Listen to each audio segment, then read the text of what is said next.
साथियों सभी को जय भीम। अभय न्यूज चैनल में आपका अभिनंदन है। साथियों, बहुजनों की बहुजन यात्रा में आज आपको मैं बुलंदशहर ले चलता हूं। बुलंदशहर और बुलंदशहर की बुलंद आवाज बुद्ध प्रिय मौर्य से आज आपकी मुलाकात कराता हूं। बुद्ध प्रिय मौर्य जिनका नाम बचपन का नाम भगवती देवी प्रसाद था। साथियों, उनका जन्म 1928 में हुआ। उनके पिता का नाम गिरवर और माता का नाम सामो था। उनका परिवार तो पहले पीछे 1857 में उनका परिवार पहले राजस्थान के जो है ना भरतपुर, उस इलाके से चल करके वहां से चल करके और यहां पर बुलंदशहर में आ गया। साथियों, सुबह जब बचपन में छोटे छोटे बच्चे होते थे तो मौर्य जी जब बच्चे थे तो गांव में क्या करते थे, वो अपना गाय भैंस चराने जाते थे और खेलते थे। लेकिन जब गाय भैंस चराने जाते थे तो भी वही जातिवादी कमेंट मिलते थे। और जातिवादी कमेंट जैसे मिलते थे तो उन्हें बड़ा गुस्सा आता था। वो जाति प्रथा के बहुत बड़े घोर विरोधी थे। जाति प्रथा के यहां तक कि इतने बड़े विरोधी थे कि जब बचपन में उनके पिताजी जब नाम लिखवाने गए स्कूल में, उन्होंने कहा क्या नाम? उन्होंने कहा भगवती प्रसाद।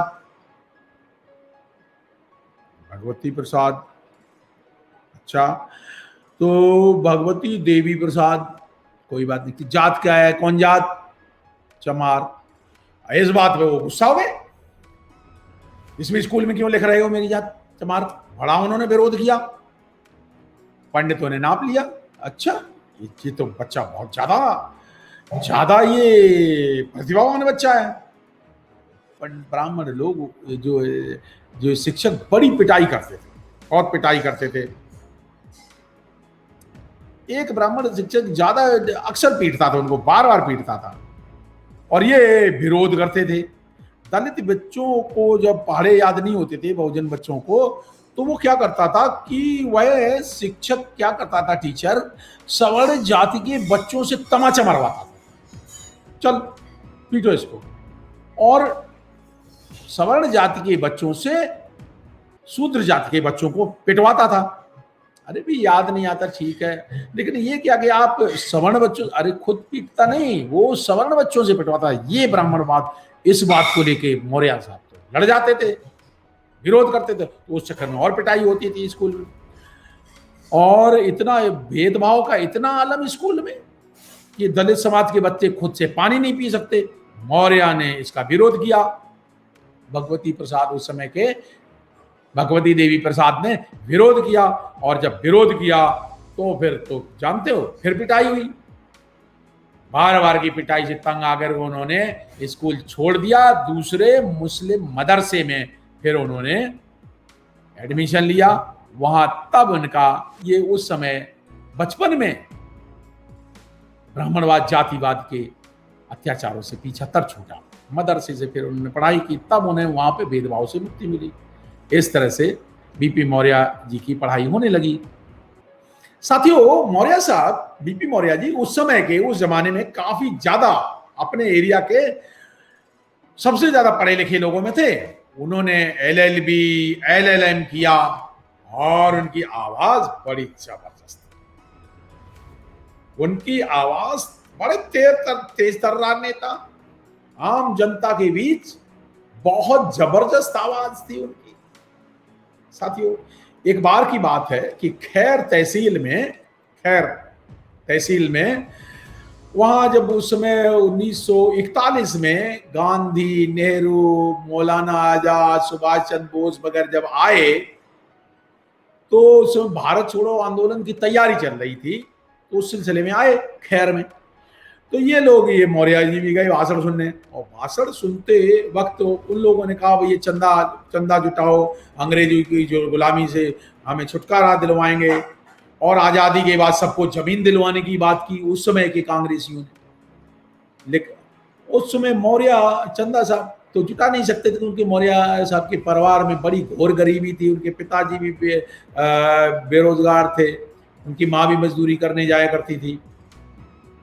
लेकिन कांग्रेस उस समय गरीब जमीन दिलाने की बात करती थी, जमीन दिलाएंगे। अच्छा, जमीन की बात पर बीपी मौर्य जी कांग्रेस के आंदोलन में सहयोग देने के लिए जुट गए और कांग्रेस में सदस्य बन गए, काम करने लगे। ठीक है, लेकिन एक घटना घटी 1943 में। वो गए दिल्ली, एक शादी में गए बीपी मौर्य जी, एक दिल्ली में पहली बार उनकी मुलाकात हो गई बाबा साहब अम्बेडकर से। और जब बाबा साहब अम्बेडकर की से मुलाकात हुई, उसके बाद तो बाबा साहब के अनुयायी बन गए मिस्टर बीपी मौर्य जी, बाबा साहब के पक्के अनुयायी बन गए। और अनुयायी बनने के बाद फिर क्या हुआ, तो बाबा साहब के अनुयायी बने। पहले उन्होंने शेड्यूल्ड कास्ट स्टूडेंट एसोसिएशन में काम किया, उसके बाद फिर उन्होंने शेड्यूल कास्ट फेडरेशन में काम किया। बहुत अच्छे वक्ता थे और या की तेज तर्रार आवाज दिल्ली, उत्तर प्रदेश और खासकर पश्चिमी उत्तर प्रदेश के जिलों गाजियाबाद, बुलंदशहर, अलीगढ़, हाथरस, मेरठ, बुलंदशहर, यहाँ गूंजती थी उनकी आवाज। साथियों, गांव गांव में बहुत काम किया उन्होंने, ब्राह्मणवाद से टक्कर लेते थे और वो कोई बात फटाक से कह देते थे। तो बाबा साहब अम्बेडकर के दर्शन को रख के कोई भी बात कहते थे बाबा साहब अम्बेडकर का, चाहे वो सामाजिक दर्शन हो, चाहे वो राजनीतिक दर्शन हो, चाहे धार्मिक दर्शन हो। बीपी मौर्य साहब बुद्ध धर्म की दीक्षा उन्होंने ले ली, और जो भी बात कहनी है बस बुद्ध के दर्शन पे कहनी है, बाबा साहब के दर्शन पे कहनी है, और उनके शिक्षा की बात पे कहनी है, और बाबा साहब के सामाजिक आंदोलन पर, सीधी सीधी, इधर उधर कुछ नहीं। काफी क्रांतिकारी नेता, ये तो बहुत जगा रहे हैं। तो जब सामाजिक नेता, जब शेड्यूल कास्ट का नेता, और वो भी कांग्रेस में जगा रहा हो, तो बड़ा दिक्कत हो जाती। और अब इंडिपेंडेंट बाबा साहब के जैसे ही 1943 में उनके संपर्क में आए मौर्य जी, तो वो तो अरे ये तो आजाद नेता है, बड़ी भारी आवाज वाला नेता। साथियों, एक बार उनकी एक घटना घटी, घटना अलीगढ़ में क्या हुआ, एक शादी में चंद्रभान प्रसाद गुप्ता उस समय के मुख्यमंत्री थे यूपी के, वो अलीगढ़ में आए थे। डायरेक्ट 1:1 तू में हो गई मौर्य जी की चंद्रभान गुप्ता से, डायरेक्ट भिड़ गए वो, शादी में पब्लिकली भिड़ गए।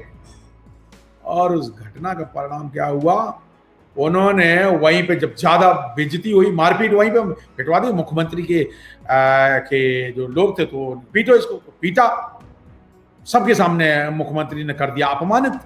जब अपमानित किया तो फिर तो वो भिड़ गए, चंद्रभान गुप्ता को उन्होंने भिड़ गए। और बोलते, मैं भी एग्जैक्टली वही सेंटेंस रिपीट करता हूं, कहते चुनौती दे डाली मुख्यमंत्री, मैं तुझे चुनौती देता हूं। बोलते, उल्लू के पट्टे मुख्यमंत्री, तुम मुख्यमंत्री हो और मेरे साथ कुछ भी कर सकते हो, और लेकिन मैं अगर रास्ते में आ गया, मैं तो सड़क पे आ गया, तू मुझे सड़क पे ही ला सकता है, तब भी मैं अगर मैं रास्ते में भी सड़क पे भी आ गया, तब भी मैं किसी चौराहे पे बैठ के पॉलिश कर लूंगा और 50 रुपए तो कमा लूंगा। लेकिन तू अगर मुख्यमंत्री नहीं रहा तो तू सड़क पे आ जाएगा। ये बात उन्होंने डायरेक्ट मुख्यमंत्री को उस समय कह दी। ये घटना हुई, इसके बाद तो मुख्यमंत्री ने झूठे मुकदमे में खूब पिटाई करवाई पुलिस वालों से मौर्या की वहीं पे, और झूठे मुकदमे पूरा महका का महकमा मौर्या को फंसाने के लिए राजनीतिक प्रतिद्वंदी ये शेड्यूल कास्ट के तो ऊपर फेडरेशन के तो वो फंसा गए। आरपीआई में काम कर रहे थे उस समय, तो फंसा दिया राजनीतिक प्रतिद्वंदी को, क्योंकि आरपीआई की मुख्य आवाज उत्तर भारत में बीपी मौर्या थे। तो जानबूझ करके चंद्रभान गुप्ता नाम के कांग्रेसी मुख्यमंत्री ने उन्हें इतने झूठे मुकदमे में फंसाया और उन्हें जेल में डाल दिया, खूब पिटाई करवाई। जेल में रहे मौर्या साहब, जब जेल से बाहर आए तब तक देखते कि आरपीआई के बहुत सारे टुकड़े हो गए हैं, तो वो काफी उन्हें निराशा हुई आरपीआई के टुकड़े टुकड़ों से। फिर भी चाहे राजनीतिक मजबूरी समझ लो या कुछ भी समझ लो, क्या कहें, बीपी मौर्या जी आरपीआई के छिन्न भिन्न होने से छोड़ करके कांग्रेस में चले गए। कुछ लोग कहते हैं उनको ब्लैकमेल भी किया गया, कांग्रेस ने ब्लैकमेल किया इसलिए चले गए। साथियों, कांग्रेस सरकार में वो उद्योग मंत्री बने, कृषि मंत्री बने, लेकिन बौद्ध धर्म पे वो बात बिल्कुल उनकी स्पष्ट बात होती थी। मौर्या जी की आवाज जो जब तक वो स्वतंत्र आवाज थी आरपीआई में और बाबा साहब के साथ जब तक रहे, कांग्रेस में जाने से पहले बाबा साहब अम्बेडकर के विचारों पे चलने वाली स्वतंत्र आवाज मौर्या, बीपी मौर्या की खनकती आवाज थी, उत्तर भारत में दहाड़ती थी, गूंजती थी। बुद्ध प्रिय मौर्य, उन्होंने कभी भी उससे इलेक्शन नहीं लड़ा। क्या नाम, जनरल हमेशा जनरल सीट से वो इलेक्शन लड़ते थे और रिजर्व सीट से इलेक्शन नहीं लड़ते। बोलते क्या बोलते जानते हो? कहते अरे भाई मैं जनरल सीट से लड़ूंगा। क्यों लड़ूंगा? लोग कहते क्यों, सामान्य सीट से क्यों लड़ोगे? तब वो इस बात को कहते थे कि वो अपने गरीब भाइयों का हक नहीं मारना चाहते। रिजर्व आरक्षण वाली सीट से लड़ूंगा तो हक चला जाएगा किसी गरीब का। कहते मैं किसी गरीब भाई का हक नहीं मारना चाहता और समाज को ज्यादा से ज्यादा लाभ देने के लिए मैं सामान्य सीट से चुनाव लड़ता हूं। साथियों, वो हमेशा जीवन भर सामान्य सीट से चुनाव लड़े। साथियों, आज मैं बुद्ध प्रिय मौर्या के अच्छे कार्यों के लिए उन्हें अभिनंदन करता हूं। उनके सामाजिक कार्य, उन्होंने गांव उन्होंने उत्तर भारत के गांव जाकर के, खासकर अलीगढ़, मेरठ, गाजियाबाद, हापुड़, ये बुलंद शहर, इन जिल सहारनपुर, इन जिलों को उन्होंने बाबा साहब को गांव में पहुंचाने के लिए मान्यवर बीपी मौर्या का अभिनंदन करता हूं। आपने मेरी बात ध्यान से सुनी, आपका बहुत बहुत अभिनंदन, आपको बहुत बहुत साधुवाद। अगर अच्छी बात लगी हुई हो तो आप इसको अपने 20 मित्रों में पहुंचा दें। जय भीम, जय भारत। अभय न्यूज चैनल का